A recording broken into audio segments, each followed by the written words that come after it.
Hi అండి, అందరికీ నమస్తే. Welcome to Mukunda vlogs. ఈరోజు మనము నెల్లూరులో కొలువై ఉన్న జొన్నవాడ మల్లికార్జున స్వామి మరియు కామాక్షి అమ్మవారి ఆలయం గురించి తెలుసుకుందామండి. ఆంధ్రప్రదేశ్లోని ప్రసిద్ధిగాంచిన దేవాలయము. ఈ ఆలయము మంచి ప్రసిద్ధిగాంచిన యాత్రాస్థలం కూడా.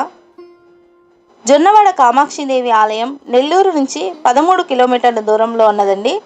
ఎంతో పవిత్రమైన పెన్నా నది ఒడ్డున ఈ జొన్నవాడ కామాక్షిదేవి ఆలయం నెలకొంది. ఈ ఆలయం 1150 సంవత్సరంలో నిర్మించబడినది. ఈ దేవాలయం భక్తులకు ఉదయం 5 గంటల నుంచి మధ్యాహ్నం 1 గంట వరకు దర్శనం ఉంటుంది. తిరిగి మళ్ళీ సాయంత్రం 4:30 నుండి రాత్రి 9:15 వరకు దేవాలయంలో ఉన్న మల్లికార్జున స్వామి అలానే కామాక్షిదేవి అమ్మవారు దర్శనమిస్తారు. జొన్నవాడ ఆలయంలో జగద్గురువులు శ్రీ ఆదిశంకరాచార్యులైన గురువుగారు శ్రీచక్రాన్ని ప్రతిష్ఠించారండి. ఇక్కడ ఉన్న కామాక్షిదేవి అమ్మవారును ఆదిశక్తిగా పిలుస్తారు.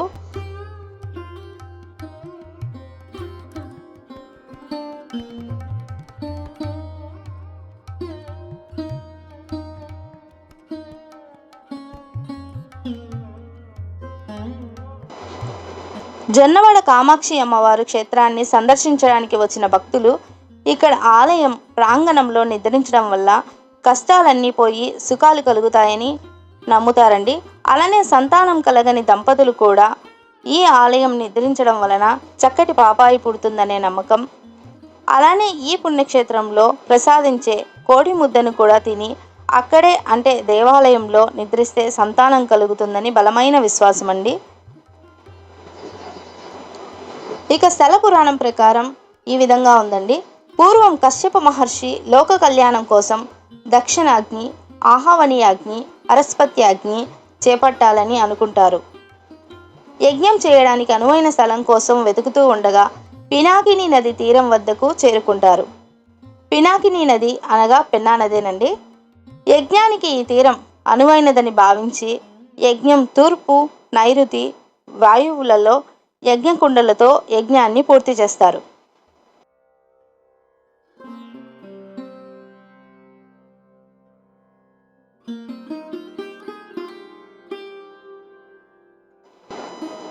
ఆ సమయంలో మల్లికార్జున స్వామి స్వయంభూగా లింగ రూపంలో దర్శనమిచ్చి అక్కడే ఉండిపోతారు.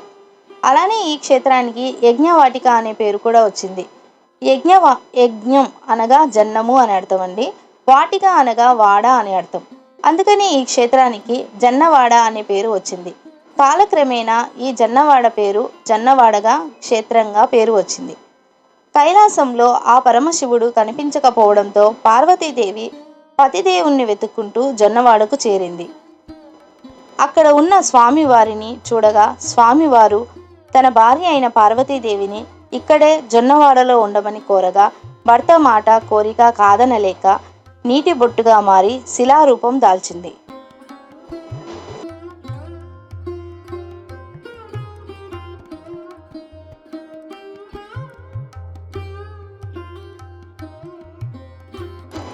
అప్పుడు అమ్మవారు జమీందారు కలలో అమ్మవారు కనిపించి ఈ పరమేశ్వరుడి పక్కనే నన్ను ప్రతిష్ఠించమని చెప్పింది. ఆ సమయంలో బెస్తవాళ్లకు చేపలు పడుతున్నప్పుడు అమ్మవారి విగ్రహం దొరికిందట.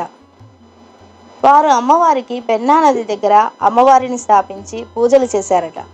4వ శతాబ్ద సమయంలో ఆదిశంకరాచార్యులు కైలాసానికి వెళ్లే మార్గ మధ్య దారిలో పెన్నా నదిలో ఉన్న పూజలు అందుకుంటున్న అమ్మవారిని చూసి పూజ చేస్తారట. లక్ష్మి, పార్వతి, సరస్వతి దేవులుగా అమ్మవారిని గుర్తించి కామాక్షి తాయిగా దేవాలయంలో ప్రతిష్ఠించారట. అప్పటి నుండి ఆ పరమేశ్వరుడు మల్లికార్జున స్వామిగా, అమ్మవారు కామాక్షి దాయిగా పూజలు అందుకుంటున్నారు. అలానే అమ్మవారు దొరికిన ఈ పినాకిని నదిలో కూడా స్నానం చేస్తే సర్వ పాపాలు పోతాయనడానికి చాలా ఉదాహరణలున్నాయి.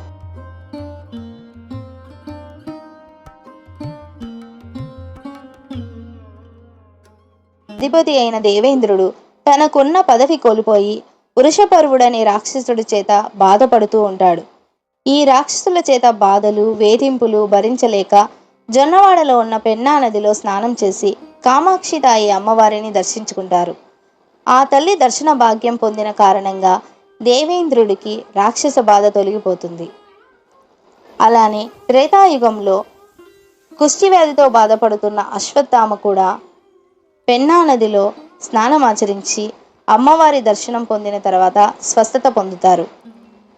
ఎంతో ప్రసిద్ధిగాంచిన జొన్నవాడ క్షేత్రం దూర్వాస ముని కారణంగా ముని శాపానికి గురై 5వ శతాబ్దంలో పూజా పునస్కారాలు నోచుకోదు. 13వ శతాబ్దంలో మనుమసిద్ధి మహారాజు కారణంగా ఆలయము మళ్ళీ పునఃస్థాపన జరుగుతుంది.